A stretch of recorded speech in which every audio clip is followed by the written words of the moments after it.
Well, I think we continue to make pretty good progress, as a team. I think we have a lot of guys that are working hard, a lot of guys that are competing, a lot of guys that are actually improving.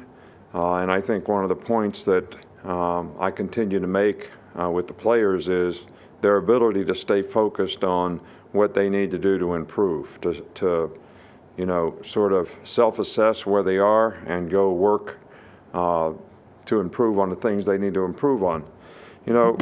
I also think that, we're really trying to evaluate guys that are competitors, that go out there and compete every day in every circumstance.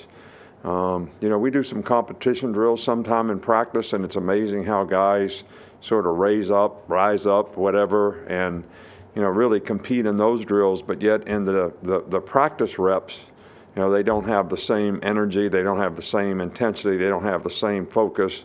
I think what's really important is you don't get in the mode of enduring practice, that you look at every rep in practice as an opportunity to compete, and you respect the other player. So if he's competing against you and he's doing the best he can and you're doing the best you can to win your box, whatever that is, whether you're playing defensive line, offensive line, corner, receiver, it doesn't matter, that you're really trying to make the other guy better, because you're playing hard against him, he's playing hard against you, and you respect each other for that. I think that goes a long way in helping build respect and trust on the team when guys do that. I think it helps team chemistry. I also think that we're still trying to identify, leadership. We have some good leadership on the team from a year ago, but we have guys in new roles that have new responsibilities, new opportunities, and some of those guys need to embrace the opportunity that they have to, lead and affect, other guys on the team, which I think is always something that's really important. So, this scrimmage, I know you probably asked me what's the difference between this scrimmage and the last scrimmage. I think the big thing is we focus on improvement. That's what we talk about after the last scrimmage. That's what we've talked about for 2 practices in a row, making sure you know what you have to do to wherever you are to continue to make progress. And I think we want to evaluate, how that goes. I also think that, you start to see guys gain confidence in other guys that they play with because they are responsible and accountable. They can do their job. They do communicate. And I think that goes a long way to, impacting and affecting, team dynamics. So those are some of the things that we want to continue to progress and continue to build on, and we'll kind of go from there. I don't know who the Alston money, we pay our players that. We paid them last semester. We're paying them this semester. I don't know where some of those things come from. I know you probably asked me about Ajay Hall. He is suspended from the team for, violations of some, team rules, whether they're, academic or whatever. It doesn't really matter. Everybody has a responsibility and obligation to respect the principles and values and do what they need to do they're all there to help them be more successful. So to respect those and do those is always really helpful. Any questions? Coach, could you update the offensive tackle position and whether or not some of the movement between tackle and guard that you talked about at the beginning of the spring for some guys has begun to settle down at all? No, it hadn't.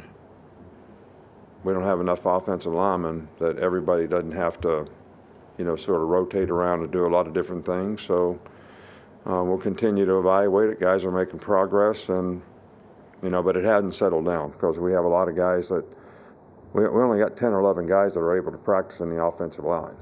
All right, so we're trying to practice 3 or 4 teams of guys, so guys have to mix and match. We have 7 guys per group, and they have to rotate around. Is it important that we build continuity in the offensive line right now?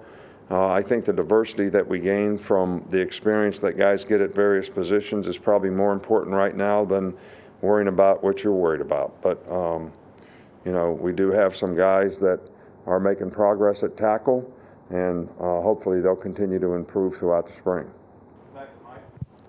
On Ajay, just what opportunity does he have to earn his way back to the team, and what would you look for in that Well, he regard? already had that opportunity once, so I don't know what his plans are for the future. We will go back over here to Nick. Yeah, how have you seen the younger cornerbacks like Kool-Aid and Kyrie obviously getting that experience late last year? How have you seen them develop early in spring? Well, I think, consistency and performance is, really a critical thing at corner.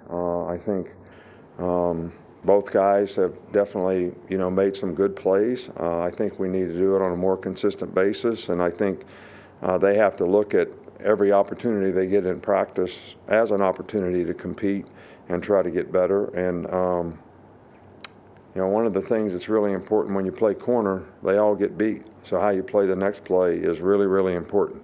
You got to have resiliency when you play that position so you can stay focused and not get frustrated, not get emotional, control your emotions, be able to focus on the next play. And that's what makes great competitors at that position. So those guys are making progress. Hey, Coach, what was the message that you wanted to get to Trey Sanders last season when he was recovering from his injuries, last offseason, excuse me? Well, Trey's done a remarkable job to overcome all the adversity that he's had to overcome. I think the big thing that we tried to do was be positive, with Trey because it was an uphill battle for him, and there was times where he would get a little frustrated, but all in all, he was extremely positive. He worked hard.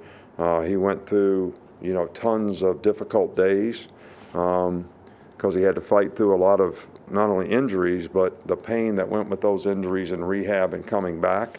And never probably been more proud of a guy for the way he fought through all that. He was able to contribute last year, and when he scored the first touchdown in the Miami game, I was like, it doesn't get any better than this, just my thoughts for him. So, and he's had a good spring and doesn't seem to have any reoccurring problems. Just on the wide receivers, what do you want to see from that group from both a mentality and a maturity standpoint this offseason? Well, consistency and performance is still, the most critical, part of playing any position, and it's no different at that position. And I think we have, enough guys that have the skill level that we need to have. I think they got to play hard and fast, and you got to do things a certain way when you play receiver. You can't ad lib because the quarterback has got to make quick decisions and timing is involved. So the precision that you need and the discipline you need to have the precision so that we can develop, chemistry in the passing game is, critical, to being successful in that part of the game. And I think some of the young guys, they got to continue to develop and grow and understand the importance of that. What have you seen from Jaheim Otis already? And then when you see a guy make a transformation like that, physically, how encouraging is that during his time with y'all? Well, it's a work in progress, and he's certainly made a lot of progress, and he's a much better player where he is right now than he was the other way when he's a little heavier. But he's making progress. But like a lot of young guys, for them to play fast, they have to have confidence and knowledge of knowing what to do, how to do it, why it's important to do it that way so they can play fast. And I think a lot of young players go through that sometimes, but he has flashed a lot of ability. He is hard to block, and we're excited about having the opportunity to continue to work with him.